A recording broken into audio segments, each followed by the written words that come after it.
kreatif, inspiratif, dan teoritis.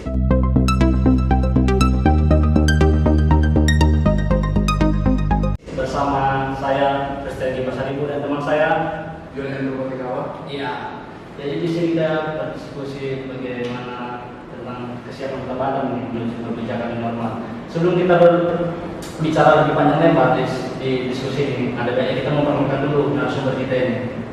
Dari ada narasumber kita Bang Rikson ya, Bang Rikson Bolong, sarjana ekonomi, Ekisda sarjana industri. Sarjana sains, iya. Salah. Sorry. Sarjana ekonomi, master sains. Itu dia. Ini abang ini kita ketahui dia sekfum PKK pengurus pusat DMKI masa bakti 2014-2016. Dan juga abang ini ketua DPC Gamki Kota Batam masa bakti 2017 dan 2020. Dan juga abang ini guys, dia pengajar dan konsultan.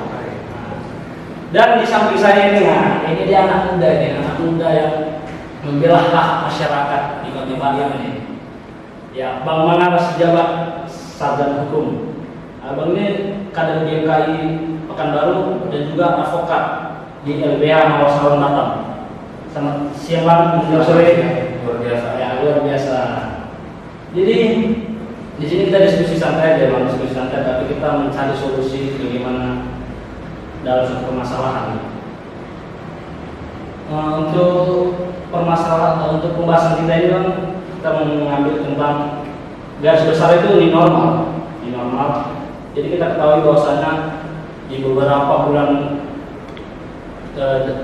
ini, dari bulan Maret sampai bulan Juni ini, kita mengalami namanya pandemi COVID-19 di berbagai kota, termasuk juga salah satunya Kota Batam yang kita tinggal ini.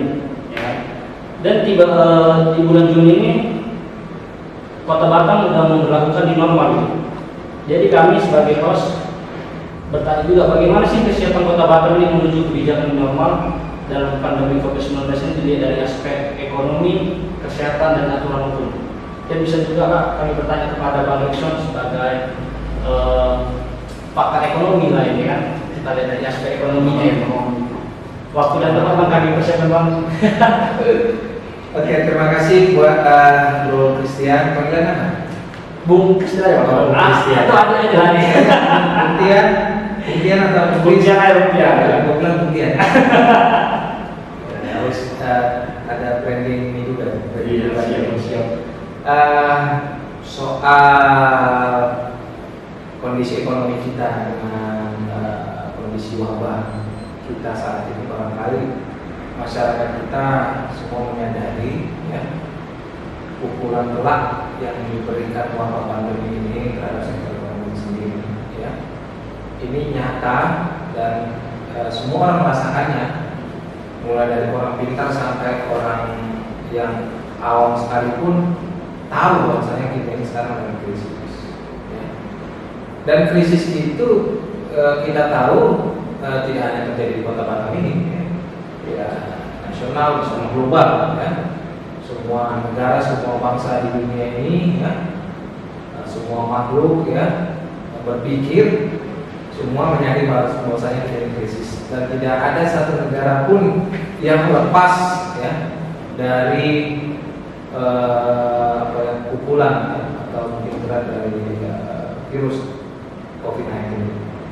Nah itu jadi berangkat dari situ, pikir kita harus menyadari secara bersama-sama bahwasannya kondisi saat ini adalah kondisi yang sulit bagi kita semua. Jadi yang saya mau garis bawahi ya, ini sekedar angka saja, mungkin tidak boleh diskusi biar lebih enak gitu ya.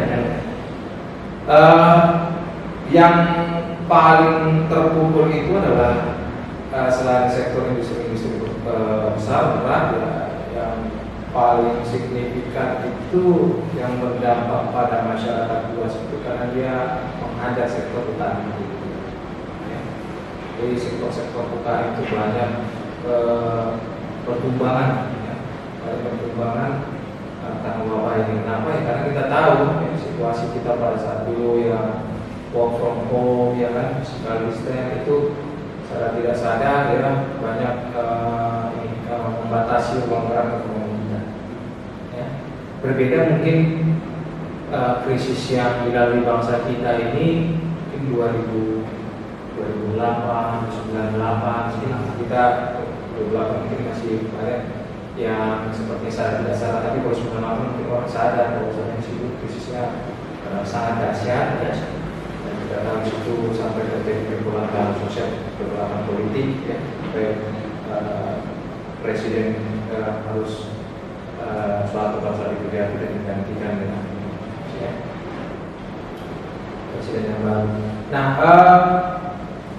di situ bedanya adalah ketika 98 dan 2008 itu dia tidak begitu banyak menekan sektor UKM. Ya. Tapi kalau kondisi saat ini UKM itu sangat-sangat merasakan dampak dari COVID-19. Apalagi juga ya, urgensinya. Kalau mungkin kita lebih kalau di Batam ini kan karena di kota industri, ya kan, banyak perusahaan-perusahaan besar, perusahaan nasional, perusahaan internasional, juga perusahaan PK, modal asing juga banyak di sini. Nah, mungkin kita sudah terbiasa dengan melihat itu. Nah, kita barangkali ada sedikit kurang menyadari ya bagaimana tulisnya UKM-UKM kita. Tapi kalau misalnya teman-teman sensitif, saudara bisa melihat bagaimana ngerinya situasi saat ini ya. Walaupun kayaknya belakangan sudah mulai pulih, tapi mungkin di di percakapan kita perdalam. Tapi kalau saya mau coba pahami dulu latar belakangnya, ya situasi pada saat awal-awal ramainya kondisi pandemi ini, saya mirip sekali dengan kondisi UKM kita. Ya. Jadi misalnya di Batam Center atau sampai jalan di situ mungkin orang tahu tinggal di Indah ya, kuliner. Saya di situ sepi sekali, ya. Dan yang lebih miris saya saksikan itu, ya kadang ada usaha-usaha yang mungkin baru dirintis, baru mulai. Dan bayangkan mungkin kalau UKM ini kan susahnya, biasanya kan dia kan modalnya kemampuan modal pelakunya itu kan terbatas lah, saya katakan kecil. Tapi untuk memulai sebuah usaha itu mungkin ini sudah harus bisa, ya kan? Harus bisa sumber daya, mungkin juga sampai harus berhutang ya kan. Nah, cuman dia sudah membuat semua sudah ready, tiba saatnya dia mau dijual, datang COVID-19 habis. Ya kan? Iya, ini memang situasi bagi orang yang mungkin sudah menyadari di awal tahun kan sebenarnya sudah ada. Hanya belum begitu populer di negara kita ini kan. Orang berpikir ya kita ini katanya kebal, makanya kan.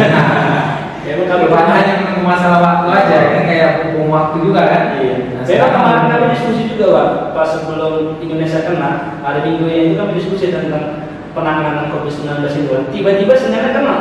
Ya betul kan? Apakah ini memang doa kalian gimana? Dia tidak ada kesidu gitu. Luar biasa ya. Nah itu, ya saya sedih melihat bagian-bagian pengamatan saya seperti itu. Saya bayangkan gimana coba usaha mereka memulihkan keadaan mereka pada saat mereka sudah membuka usaha itu mereka bisa ya. Dan ya gimana situasi itu tidak terelakkan. Tapi menariknya sekarang ini saya berusaha menyadari kalau pelakunya misalnya survive, ya, kreatif, inovatif, sensitif, melihat perubahan, ada jalan keluarnya juga. Teman-teman tahu juga, jalan keluarnya itu sebenarnya ya kita pakai platform online. Ya. Tapi sialnya kalau misalnya orang langsung menyerah, itu kan misalnya jual makanan yang saya lihat tadi ya, saya jual makanan udah buka kedai kopi atau apa, kafe gitu ya, pakai kafe sederhana, orang sederhana. Rupanya kena COVID, sepi ya kan, mau dibawa bagaimanapun sepi karena orang takut makan di luar ya kan, anjuran selalu ada di rumah, stay at home ya kan. Memang bagaimanapun kalau di situ kayaknya nggak akan mungkin pada saat itu berapa bulan itu emang minim sekali kunjungan begitu. Nah bagaimana dia membalikkan modalnya begitu. Tapi kalau misalnya dia berpikir kreatif, ya, masyarakat boleh menyadari itu atau tidak. Tapi saya lihat trennya sekarang orang sepertinya sudah mulai melirik ke arah sana. Ya. Jadi sekali lagi saya mengatakan, ya kalau tadi Bu Christian nanya bagaimana kondisi ekonomi kita di tengah wabah pandemi ini sangat mengerikan, tapi di satu sisi saya mengatakan kondisi kita saat ini dia dalam perspektif ekonomi ya, ada juga peluang ya, tersibaknya peluang ya, peluang baru yang bisa kita lihat ya. Mungkin ada yang hilang tapi ada yang baru ya, yang baru yang kita lihat. Tinggal kita mau nggak survive, lebih berarti dan memburu di istilahnya platform baru. Tapi itu kalau kita berbicara di normal kan, ini kan ada kelonggaran tentang kebijakan keluar rumah gitu, keluar rumah. Tapi kalau kita lihat dari kota itu sendiri di PPPP ini kan, itu ada negatif dan positifnya atau gimana? Ada tanggapan apa? Negatif dan positif ini maksudnya itu, ya kan ada beberapa PT yang tutup, tapi karena diterapkan kebijakan new normal, akhirnya PT itu tidak menurunkan untuk tutup itu. Itu tanggapan anda gimana masalah hal itu? Mengenai kondisi new normal ini, ya, saya khusus di Kota Batam ini, kita kan harus menyadari kenapa ada muncul istilah new normal. Barangkali kita sadari bersama-sama kondisi new normal ini muncul karena ada potensi masalah besar, ya, ada potensi masalah yang lebih besar, mungkin saya katakan yang lebih besar daripada COVID-19 ketika kita tidak aware dengan persoalan ini. Coba saudara bayangkan, memang kalau sesuai dengan anjuran kan bagusnya kalau kita yang berpikir soal kesehatan orang di rumah aja mending kan, ya, suruh aja orang semua di rumah. Ya pelan-pelan kita mungkin bisa berantas COVID-19 ini, ya. Karena kan potensi interaksi itu kan sangat tinggi sekali. Jadi pemerintah ya lalu instrumennya bisa meminimalisir atau mengkanalisasi atau membatasi uang. Hanya saja pemerintah dan Indonesia di negara lain itu seperti itu, dan di Kota Batam di semua daerah menyadari ketika situasi itu dilanjutkan terus menerus, masalah yang lebih besar akan datang menghampiri daerah tersebut atau negara tersebut. Apa itu? Persoalan ekonomi. Ya. Karena harus kita sadari kayak di Indonesia ini, ya, kita itu lebih banyak orang yang susah. Nah, begitulah kalau saya batasi dan budi lebih banyak orang susah daripada orang mampu, orang berada atau orang kaya. Orang kaya itu kan mungkin nggak masalah, mau dikurung selama 1 tahun, ya di rumah ya kan. Orang kata istilahnya uang 7 turunan yang bisa diisi ya kan. Tapi kita kan nggak melihat aspek. Ya, dan itu pun saya pikir kalau orang kaya itu barangkali ya hanya 1-5% lah mereka yang betul-betul bisa siap kalau misalnya bertahun-tahun. Tapi bagaimana dengan mungkin hampir 95% orang susah gitu, orang yang mungkin pendapatannya barangkali ada juga yang hari-hari pendapatannya hari itu cari, hari itu habis ya kan. Gimana kita mau mempertanggungjawabkan itu?